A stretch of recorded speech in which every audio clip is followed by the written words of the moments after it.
Hello friends, this is Ratnam from Government Degree College Bodhan, Associate Professor of Chemistry. Today my topic is on solid state chemistry. Solid state, this is the physical chemistry part of first year BSc, Unit 1, first semester. Already we have covered three states, that is gaseous state and liquid state. After that, this is the solid state. We know that solids are very hard substances which have specific properties like very hardness and the molecules are tightly bound. They have some different types of, if they are metals, there may be rocks, there may be any compounds, composites, or any naturally occurring compounds. So, depending on the nature, all these solids have been classified into three main categories. They may be crystalline compounds and number two amorphous type of compounds, and they may be polymer type compounds. Polymers, actually previously we don't used to have polymers as the solids, but after the polymerization process we have also seen so many compounds which behave like solids, and specifically the polymers are being what produced, and they also are showing lot of hardness and what very toughness compared with so many naturally occurring solids. So that crystalline and amorphous and polymers, these are the three major differences. We can say the classification of solids. What are these crystalline solids? The main point of understanding crystalline solids, anyhow we will be taking the properties of crystals again, but basically what we mean by crystalline solids, the atoms in a particular crystalline solid are arranged in a specific manner, that is in a regular and in a repetitive manner, so that they give a kind of arrangement called lattice. It is called lattice. So the arrangement of atoms is, it follows a specific pattern, so that's why it is called crystalline. That means a specific pattern arrangement of atoms that leads to the formation of a crystalline solid. And contrary to this amorphous solids, if you take amorphous solids, these solids have atoms arranged in a completely irregular manner. That means the atoms are not having a specific repetitive what framework. Instead of that, they have irregular arrangement and they are distributed irregularly. They don't have any specific properties in relation with the arrangement of the atoms, so they cannot have a proper shape. We can say that they don't have proper shape because the arrangement is not proper. So once the arrangement is proper, then it leads to a specific shape. That's why crystalline compounds have specific structure, whereas if you take amorphous, they don't have proper structure. That's why they are what like powdery type. In other words, what glass type. For example, is a glass. You can say it can take shape, any shape, whatever you want. It will take that shape, and it is not what the proper arrangement is not well defined in this. That is the amorphous type of solids. Polymers, anyhow, this is some different chapter polymers that we will come across polymers in polymers chapter separately. But here we simply understand that polymers are nothing but a very large size molecule where a small monomer combines uh, into other monomers, so that a large number of monomers they combine to each other to give a long chain or a sheet or a but any kind of frame where the monomers units are repeating.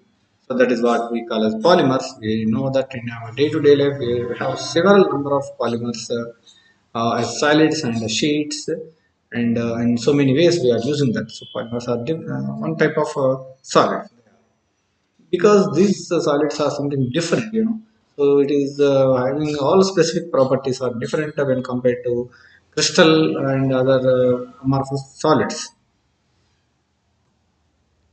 Let us go through this crystalline solids.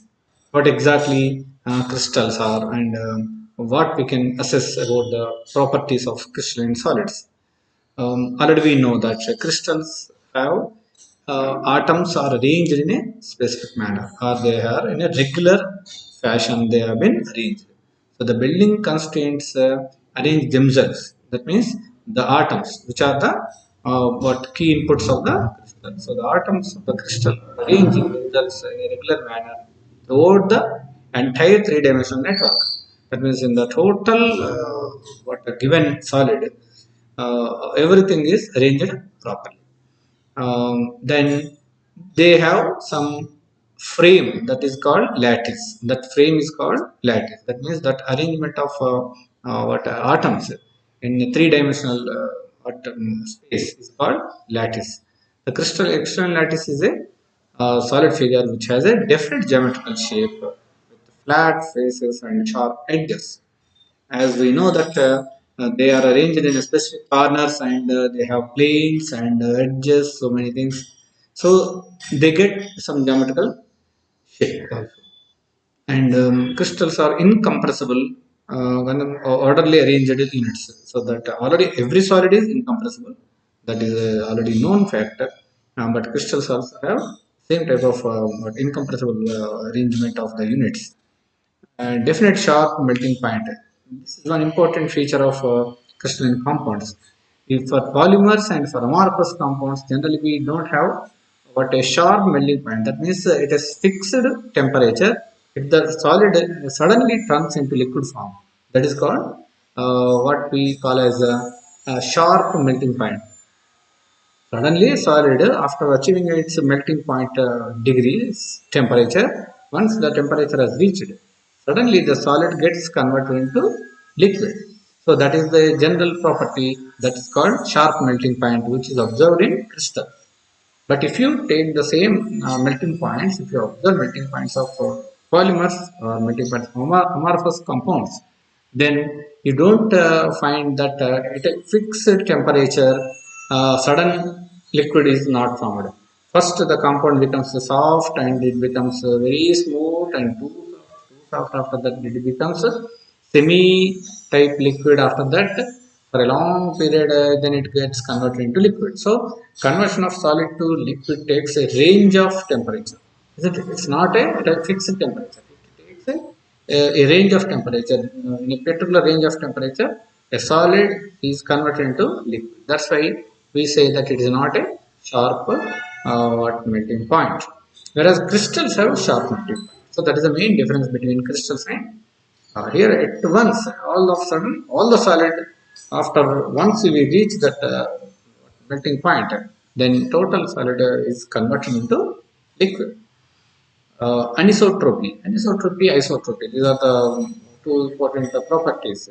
Anisotropy is the properties which are based on the arranged atoms. That means the properties in a specified manner. That means the direction of the properties remains same across the pattern where we generally observe. So that leads to what anisotropy and definite geometry. Geometry is also already we know that it is a specific shape, and a specified shape it gives definite geometry, which leads to a kind of what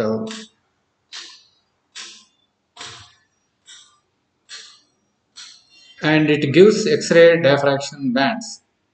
The best examples are sodium chloride, cesium chloride, and other compounds.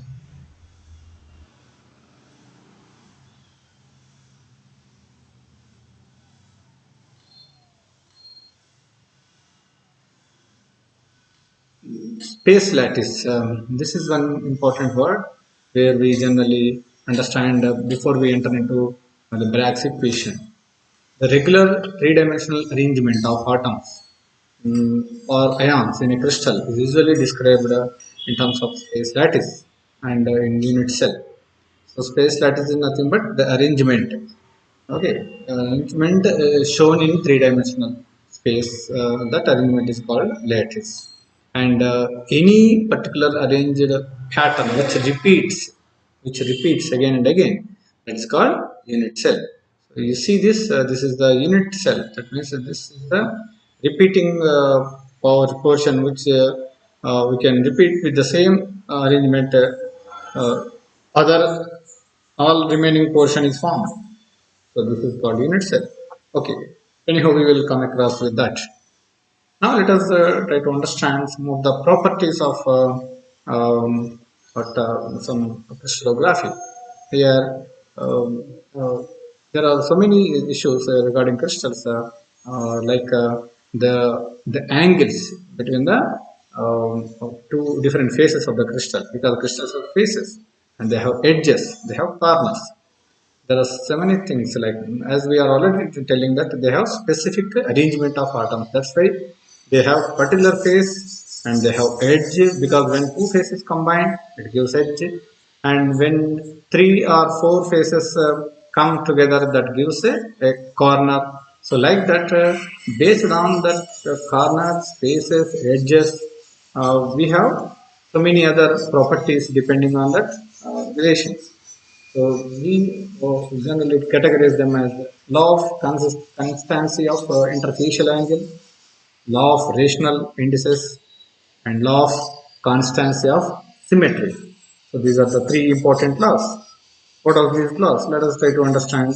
Law of constancy of interfacial angle simply states that measured at the same temperature. That means if you take a constant temperature, similar angles on crystal of the same substance remain constant regardless of the size of and the shape of the crystal. That means if you look at the diagram here, you can easily understand first. So if you take any crystal at a constant temperature, then whatever the arrangement of the what atoms, that lattice arrangement is there. So that lattice arrangement, the internal angle, facial angle, that is the angle between one face and other face, that angle remains constant. Whether the shape may be a little bit distorted or the shape may be large or small, whatever it is, but that angle will remain as such. It will not be changing. So that is the main intention of this law. So interfacial angle of the crystal of a particular substance is always constant in spite of having different shapes. Whether the shape may be different, but the interfacial angle will be same. And if the size is also different, the interfacial angle is same. And how growing that crystal is, whether the crystal is growing to large extent or small extent, the polymer, whatever it may be, but that angle remains the same. The size and shape of the crystal depends upon the conditions of the crystallization. This law is also called Stein's law. So here you look at this. The angle between two faces is 120 degrees. So here it is 120, here the shape is different, but again 120, here the shape is little bit different, again 120. So there is a constancy of interfacial angle. That means the angle between two faces in a crystal is always constant irrespective of the shape of the crystal. Within the same crystal, we are talking about the same crystal. Whether it may be large size, small size, the shape may be changing or anything, but the angle between two faces remains same. So that is called constancy of interfacial angles.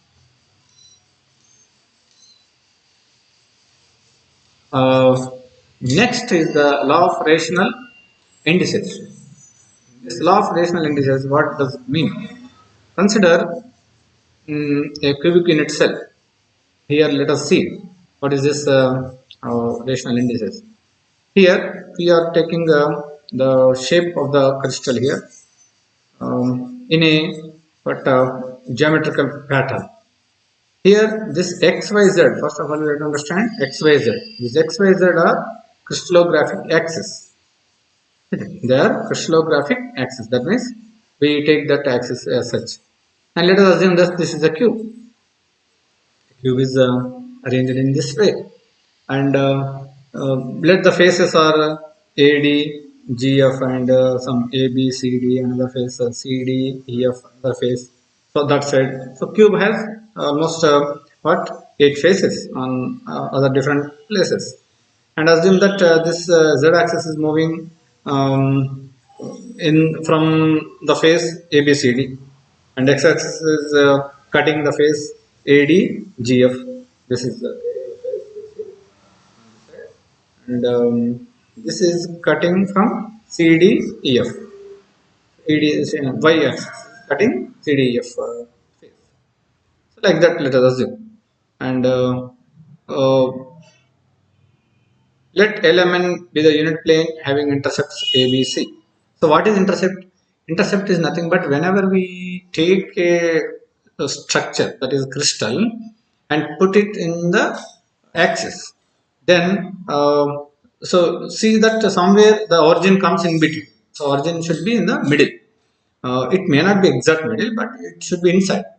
Then that shape will be cutting the axis somewhere, isn't it? So whatever the shape you are taking, it may be cube, it may be something, and you are keeping the what this angles, this x-axis, y-axis, z-axis. These are the three axes now. So that three axis, that part, the origin O should be inside the cube. So once it goes inside the cube, then somewhere that structure is cutting the lines, x-axis line, that is axis, it is cutting the axis. Then whatever the length of that axis where it is cutting. So for example, here it is cutting on the x-axis, it is cutting up to a length A, and towards y the length is B, and towards z the length is C. So A is the intercept on x-axis, B is the intercept on y-axis, C is the intercept on z-axis. So like that, A, B, C are intercepts. So this is how what we have to first understand. Now what happens? These intercepts values, whatever it is, so they always remain. That means the total value will be in the form of some multiples, in the form of some multiples of some unit value.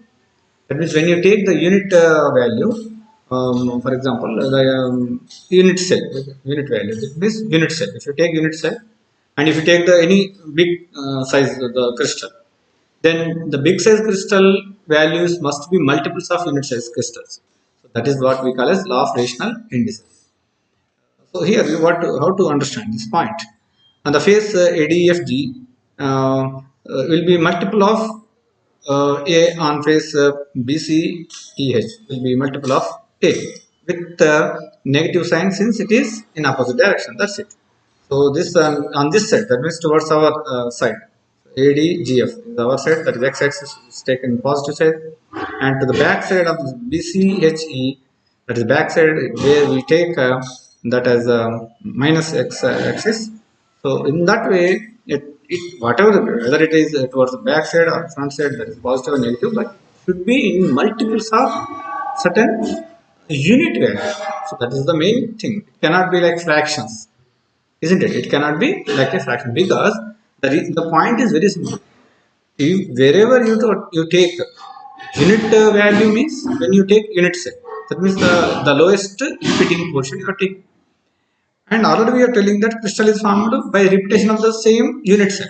So when same unit cell is repeating on any side, maybe towards x axis or maybe towards y axis, maybe towards z axis. When it is repeating, then what happens? If you take the measurement, then it will be multiples of the same value, isn't it? The unit value will be multiples. If you take the unit value as a, and if you take 10a value, then it is nothing but 10 into a. Whatever it may be. If the some other crystal is having only 5 repeating units, that means the value of that another crystal is only 5a. So like that we will be having multiples of the unit value. So that is the main intention of law of rational indices. You can see here the ratio between intercepts on crystallographic axis for the different phases of a crystal can always be expressed by rational numbers. So it will give you a rational number like OA is equal to A, O is equal to B, O is equal to C. Isn't it? The plane LMN, okay, has intercepts OL, OM, and ON along XYZ axis of let the length be 2A, 4B, and 3C respectively. Whatever it may be, even if the value is something else, but that must be multiples of A only. That is 2A is a multiple of A. That is double the value of A. 4b means 4 times the value of b. Some 3c means 3 times the value of c. So these are how we generally take as the. So the intercepts whenever we take the ratio, they are in the ratio of 2 is to 4 is to 3, isn't it? In this particular case, the ratio is taken as 2 is to 4 is to 3. And the coefficients of A, B, and C are known as these indices. These indices may have any values, which maybe integers, fractional, or any infinity values are also acceptable for these indices. That we are not having in the syllabus. That's why we are not covering indices. Now the third law. This is called law of constancy of symmetry. Law of constancy of symmetry. What does it mean? Uh, According to this law, all the crystals of the structure have the same elements of symmetry. Uh, that may be a plane of symmetry, it may be axis of symmetry, or it may be center of symmetry. So whatever the symmetry is present in a particular in a given crystal, then the total crystals of a substance, whatever all the crystals, wherever you take and whatever the shape it may be, definitely it will follow that particular symmetry, and the symmetry will remain same irrespective of the shape and size and so many other things of the given crystal. And for example, for a cube, the total number of crystals, symmetry elements will come out to be 23. You can see this, it has, because there are so many other properties like to understand this symmetry values. It's a plane of symmetry, for example, in cubes it is 3 in number. That when the cutting of the plane, you can cut into 1, 2, um, 3, so only 3 possible, because along x-axis x minus x and y minus y, z z, 3 planes. Diagonal planes, that means across the edges there are 6 different diagonal planes, because 4 from 4 sides and upside downside 2. And next axis, there are 4-fold axis 3, and 3-fold axis 4, 2-fold axis 6. And finally we have one center of symmetry, because in the center cube has some center of symmetry. And this is how we get all different 23 symmetry elements. Now we are coming back to space lattice. It is also called as crystal lattice. The regular orderly arrangement of lattice points in space, which resembles the atoms or molecules in a crystal, such that every point has some environment with respect to all other points, is known as space lattice or crystal lattice. That means the atoms arranged in a regular manner. That is called what, lattice. That frame is called lattice. Now let us try to understand what is X-ray diffraction. Um, this is one famous X-ray diffraction, which is known as Bragg's equation. And Bragg's, what Henry Bragg and Lawrence Bragg, both are father and son, who did a lot of work on this. And, 1915, they got Nobel Prize for their in physics, for that to study the crystal structures specifically by using X-rays. So that is their specific work towards crystal structures. Very famous equation is called Bragg's equation. What is this Bragg's law? So basically, Bragg's law is we can understand this. These are the two crystalline lines here, and this is another crystalline line. Is the repeating layers you can call. This is the atoms, and after that the repeating atoms, which are coming in the second line. And what is the distance between these two? That is what we are going to calculate. That distance is called small d. How to find out the distance between two layers in the given crystal? By using X-rays, this is done. Here, X-rays are allowed to pass through the crystal. Then what happens? When X-ray comes and hits the surface, then it will again be reflected. And whatever the angle it is coming with, With the same angle, it will be reflected. The angle of reflection must be same to the angle of incidence. And similarly, the second ray, for example, another ray which is passing through second layer, that means it is hitting the atom which is present in the second layer, then it will also be reflected. The point is, whatever the path difference, whatever the path difference means this ray is following this path, isn't it? This ray is following this path, upper line, and the second ray, light is following this path. So, which is traveling more? The second one. Second one is traveling more distance. How much more it is traveling? This dotted line. This is the dotted line. This is the excess distance it is traveling. So this is called path difference between first and second ray. That means the light which is hitting the upper side atom and the light which is hitting the lower side atom, they have some path difference. And that path difference is very, very crucial here to understand the structure of the crystal. Here, this path difference is directly proportional or must be equal to the multiples of wavelength of the X-rays what we are using. Because the wave should be in continuation, it cannot break. The wave cannot break. So, if the wave is to be continued, similarly, then this path difference must be in multiples of its wavelength. Wavelength is lambda, for example. Then it must be multiple values. It must be n lambda, isn't it? So this is what we are going to take this. This is the concept of Bragg. So with a certain angle, and this very simple Pythagoras formula is taken here. AB, you can see AB, and this ZB. ZB is the distance between two layers, that's why it is D. And this is angle is theta, and this is right angle. So AB value will be definitely. So this sine theta must be equal to what D AB by D. This is how we can calculate this. So we are again try to understand this. Considering the conditions necessary to make the phases of the beams coincide by the incident angle equals and the reflecting angle. The rays of the incident beam are always in phase and parallel up to the point at which the top beam strikes the top layer of the bottom of the atom Z. So it will go on like this. The formula will be simply derived, and this is how the derivation goes on. AB value must be equal to d sine theta because sine theta is equal to AB by d. So from that AB is equal to BC, therefore n lambda must be equal to 2AB. Further, that clearly indicates that n lambda should be equal to 2d sine theta. So this is what we call as Bragg's equation.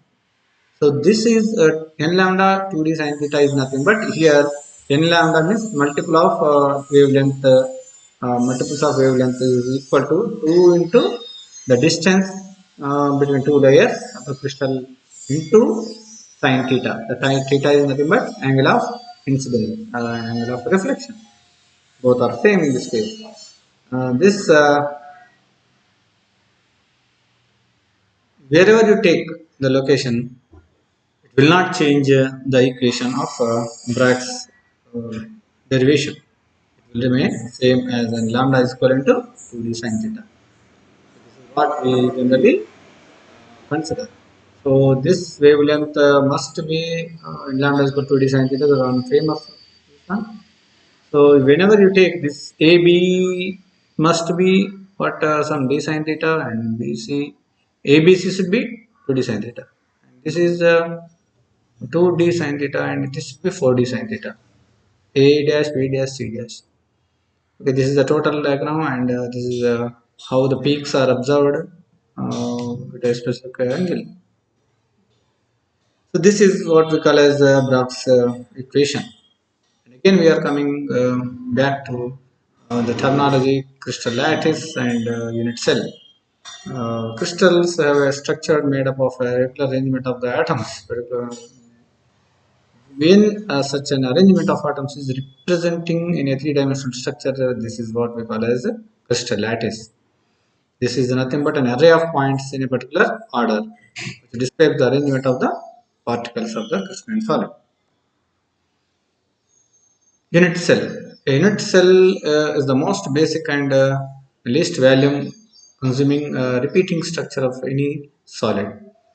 Unit cell is it is used to visually simplify the crystalline pattern solids arrange themselves in. That means it is a repeating unit which represents the whole what so wherever you look at the same unit will be present. So it is what we call as unit cell. The entire of the space lattice is built by the repeating arrangement of a unit cell. So that is the specialty of unit cell. And unit cell is a geometric shape even by itself. It has three edges, and these three edges may be having any number of edges, 4, 5, depending on the shape of the crystal. This is how we can see this is unit cell of a particular arrangement. It can be anything because the shape will decide what type of shape it is having. Based on that, the unit cell also will be varying. This is another important Bravis lattice. There are 14 types of lattices that are called Bravis lattices. Bravis lattice is a set of all equivalent atoms in a crystal that are able to brought back into themselves. That means the lattice have been studied a lot, and they have found that there are so many possible arrangements of the atoms which give different shapes. So this work has been done initially by Franklin, but that there are 15 space lattices, but Bravis has proposed only 14 space lattices. The Bravis they have categorized into 7 crystal systems. So cubic type, tetragonal type, orthorhombic type, monoclinic type, triclinic type, rhombohedral or trigonal type, hexagonal type.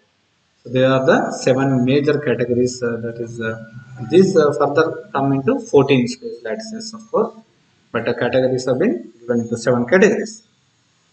So look at this. What are the parameters? There is small changes in the parameters.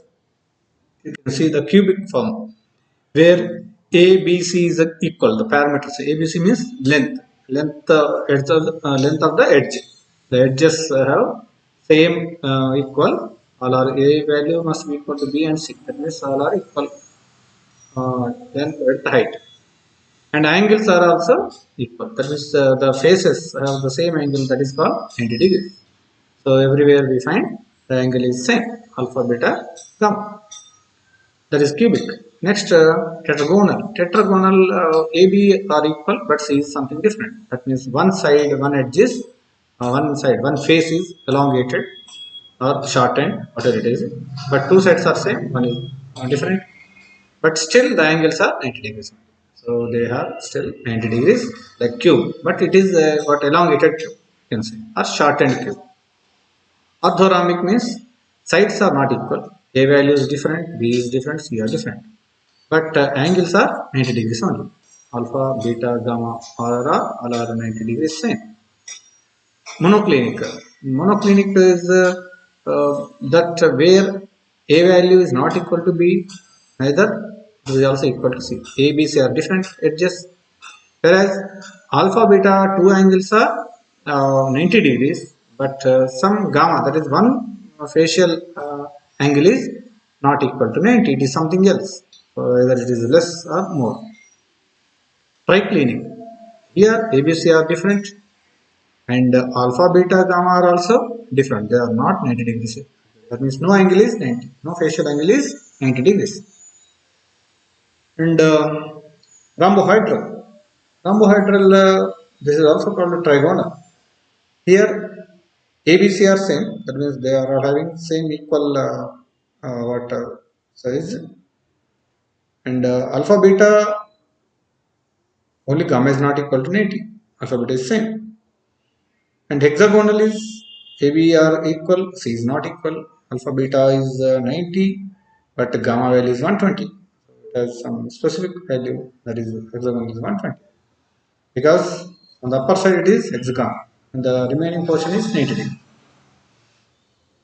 So this is how the three-dimensional shapes have been classified into seven major classified, and but overall there are 14 structures like this. These are the 14 space spaces. Cubic, BCC, the body-centered cubic, face-centered cubic. Within cubic there are three types. Next, tetragonal are also like same, normal and body-centered. And orthorhombic systems are like face-centered. Some have only two side spaces, one side. Some have different. Then there are so many different shapes. 14 different shapes are possible. These are called different lattice, which crystals are likely to have. For a particular crystal, if we're having interplanar spacings D1, D2, D3, then Bragg's reflection occurs at glazing angles theta 1, theta 2, theta 3. Then from Bragg's law, 2D1 sin theta 1 is equal to lambda. So 2D2 sin theta 2 is equal to lambda. That means lambda value is the same. So D1 is D2 is D3 must be equal to 1 by sin theta 1, which is also equal to 1 by sin theta 2, which is also equal to 1 by sin theta 3. That means that ratio, reciprocals of sin theta must be same, because that means they should have that ratio. That is what we call as d1 d2. That means the distances must be in the ratios of same. If the distances are same, then these values must be same. So this is how the principle works. Let us take up the structures of the crystals. For example, sodium chloride. This structure has FCC, face-centered cubic, face-centered cubic structure. That means you look at the structure very carefully. Each sodium is situated, placed at the corners and the center of the face. See, this is one corner. Cube has, this is face-centered cube. That means it is a cube basically. But on each face there is one atom. And on the edge also, in the middle of the edge there is one. That means each corner one atom is there. Faces, in the middle of the face there is one atom, and on the edge of the each edge also having one atom. So here when you look at this structure, each corner is having sodium plus ions, you see, and the chloride ions are on the edges, for example. Okay, vice versa you can take like that, but anyhow, one is repeating.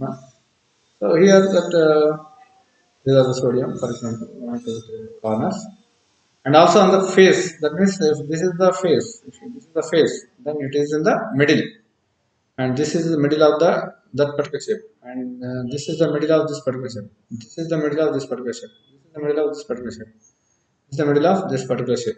So each face has one middle point. So that means five atoms. Sodium atoms are five on the upper side, the lower side also, and this side, that side. And corners are anyhow repeating, the shell.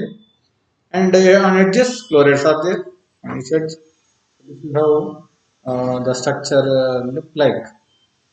So you can see. Okay, if you say that chlorides are on the edges, corners, sodium is in the but in the edge, on the edge. The distance between two same type of ions, that is from between chloride or sodium, on the distance, that is by using Bragg's equation you can find the value as 5.62 angstrom units. The number of sodium chloride molecules per unit cell is 4. Number of atoms per unit cell is 8. That can be calculated simply. That means each atom is shared by how many unit cells. So based on that we can calculate the share of the atom towards a single unit, and after that we combine all that sharings, and that will give you total number of unit atoms in a unit cell. The coordination number is 6. And if you take KCl, potassium chloride, it is also similar to the sodium chloride structure, with only it is a simple cubic lattice. It's not a face centered, but it is a simple cubic lattice. No face atoms are present there. So this is something different where the ratios between that will remain as 1 is to 1, 1 is to 1 by root 2 and 1 by root 3. So the differences between layer to other layer. Cesium chloride is one important structure which is very crucial and from examination point of view also. So this is a one best example of body centered cube. This is also cube, but four corners are having four atoms, that is ions, and in the middle there is cesium. Cesium plus 2 is in the middle, and cesium plus is in the middle, and Cl minus ions are on one and each corner. So this is how we generally write. The chloride ion form the simple cubic arrangement, and the cesium ion occupy the cubic interstice holes in the middle of the cube. That is Cl minus are in the corners and cesium plus ion is in the center. Each cesium plus ion is surrounded by 8 chloride ions, and each chloride ion is surrounded by 8 cesium plus ions. Thus the coordination number of each ion is 8. Just excluding chloride it is 6. Here it is 8. For that exact fitting of the cesium plus ion in the cubic voids, the ratio of cesium plus and Cl minus, that radius, should be equal to 0.732. However, actually the ratio is slightly larger. Therefore, piping of Cl minus ions slightly open up to the cesium plus ions. The unit cell of cesium chloride has one cesium plus ion and one Cl minus ion as calculated and just here, because the total value remains already I told that the sharing of each atom is taken into consideration based on the we have to calculate that the total number of cesium chloride units per unit cell is 1. This total number of atoms is 1 sodium, 1 chloride, 1 cesium. So these are all the structures of what sodium chloride, potassium chloride, and cesium chloride crystals. So this is all about the solid state. We understood, we discussed that what is solid, what are the different types of solids like crystalline compounds, amorphous compounds, and polymer type solids. Moreover, what are the crystals? The specific arrangement of the atoms is very clear, and it has some particular pattern that is called crystals.